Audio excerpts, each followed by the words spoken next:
अस्सलाम वालेकुम, मैं हूं आपका होस्ट जुनैद और आप देख रहे हैं कहानी अनसुनी। आज की स्टोरी में हम बात करेंगे एक ऐसी लड़की के बारे में जो पैदा तो नॉर्मल लोगों की तरह हुई थी, लेकिन उसको ये नहीं पता था कि वो एक दिन अचानक इतनी मशहूर हो जाएगी कि उसके मरने के बाद भी उसको लोग याद करेंगे। जी हाँ दोस्तों, मैं जिस लड़की के बारे में आज आपको बताने जा रहा हूँ, उस लड़की के बारे में पहले भी आपने कभी ना कभी कहीं ना कहीं पढ़ा, सुना या देखा ज़रूर होगा। तो बग़ैर आपका कीमती वक्त ज़ाया किए आज की कहानी अनसुनी की स्टोरी को स्टार्ट करते हैं। अगर आप हमारे चैनल पर न्यू हैं तो आपसे गुजारिश करूँगा कि आप चैनल को सब्सक्राइब करें, घंटी बजाकर अंदर आ जाएं, ताकि हम आपको और भी दिलचस्प और मज़ेदार कहानी सुना सकें। तो शुरू करते हैं आज की स्टोरी। ये स्टोरी एक ऐसी लड़की के बारे में है जो जर्मनी के एक गांव में लीफ्लिंग में 21 सितंबर 1952 को पैदा हुई। ठीक है, जो अभी पिक्चर आप देख रहे हैं ये उस घर की पिक्चर है जिसमें वो लड़की पैदा हुई थी। वैसे तो इसकी ज़िंदगी भी बिल्कुल नॉर्मल चल रही थी, लेकिन किस्मत को कुछ और ही मंजूर था। जैसे ही एना एलिज़ाबेथ मिशेल, ये उसका पूरा नाम है, और बाद में जिस नाम से वो मशहूर हुई वो एनालिस मिशेल और इमाइली रोज के नाम से मशहूर हुई। जैसे ही एना एलिज़ाबेथ मिशेल यानी कि एनालिस मिशेल 16 साल की हुई और कॉलेज में एडमिशन लेने के बाद उसकी लाइफ पूरी की पूरी चेंज हो गई। सबसे पहले तो जो मसले इस लड़की के साथ पेश आने लगे वो डॉक्टर के मुताबिक इसकी मिर्गी के दौरे पड़ रहे थे और इसकी मिर्गी का इलाज शुरू हो गया। लेकिन बात कुछ और थी। अब हालात ये थे कि एनालिस को अब दिन में कई अजीब से लोग दिखने लगे थे और अजीब अजीब सी आवाज़ें भी आने लगी थी। इससे ये लड़की और इसके घर वाले बहुत मजहबी थे और हफ्ते में 2 दफ़ा चर्च वगैरह जाते थे।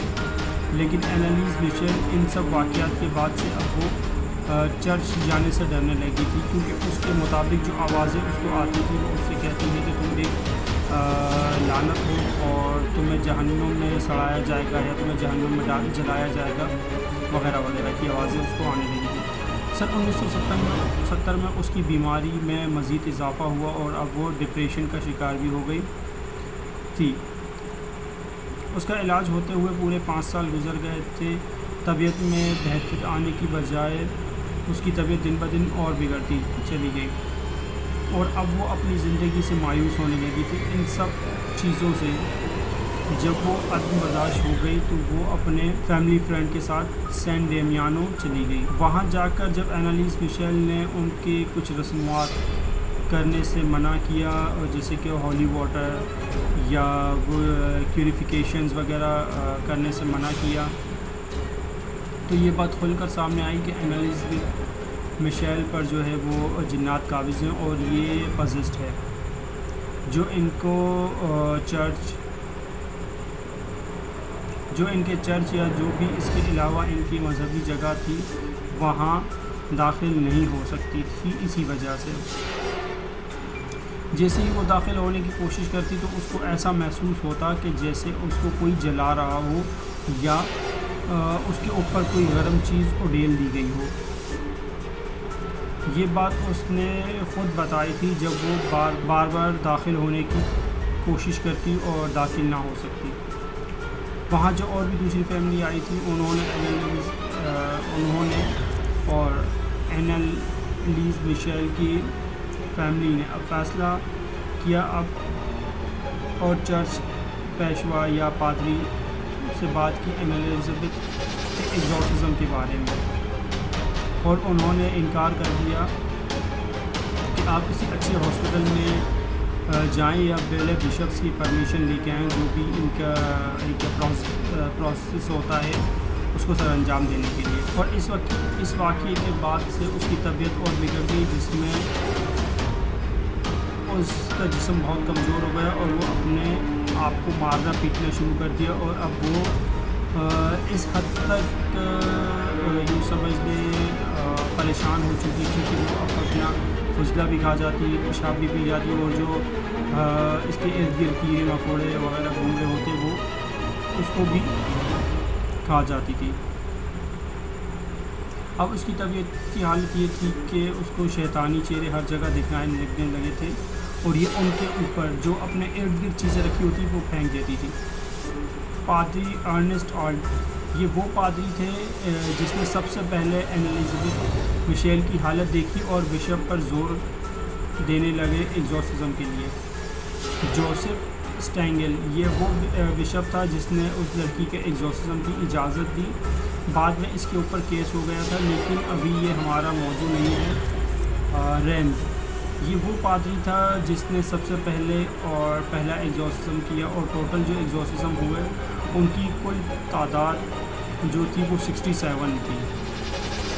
उसके बाद वो लड़की इस दुनिया फाने से चली गई, लेकिन इस बीच में बहुत कुछ हुआ। 1975 से 1976 के दरमियान में टोटल एग्जॉर्सिज्म हुए। उसमें ये बात खुलकर सामने आई कि एन एलिज़ाबेथ मिशेल के ऊपर टोटल 6 जिन्नात काबिज़ हैं, जिनकी वॉइस भी रिकॉर्ड की।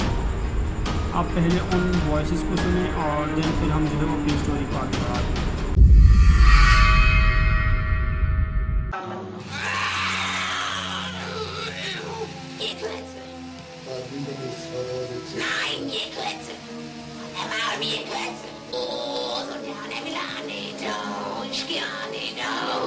Sind wir schon 3? Was ist so der Schwein?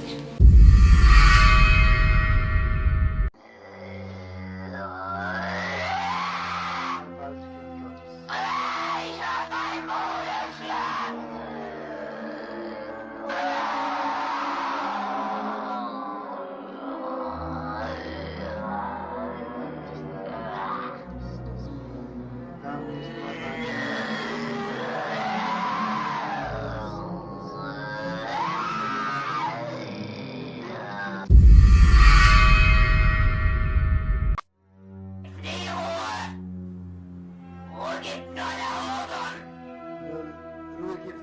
Wo die Liebe ist. Ja, bei uns gibt's nur Jahren ohne.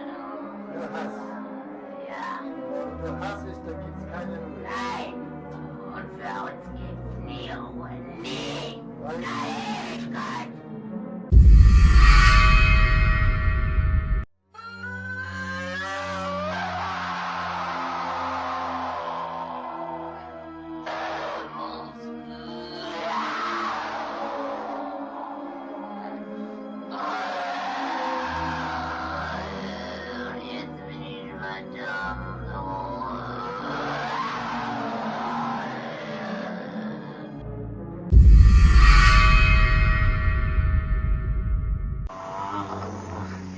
Die müssen in eigenen Seminaren ausgebildet werden, die dürfen nicht auf die anderen Universitäten.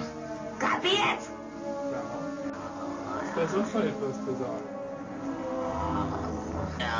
Weil Weil der Teufel größere Macht.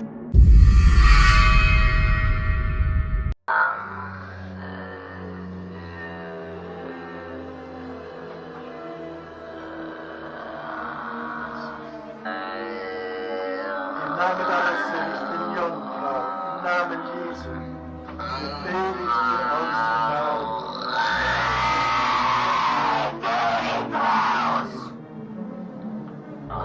Namen des dreifaltigen Gottes, des im Namen des dreifaltigen Geistes, befehle ich dir auszufahren und nicht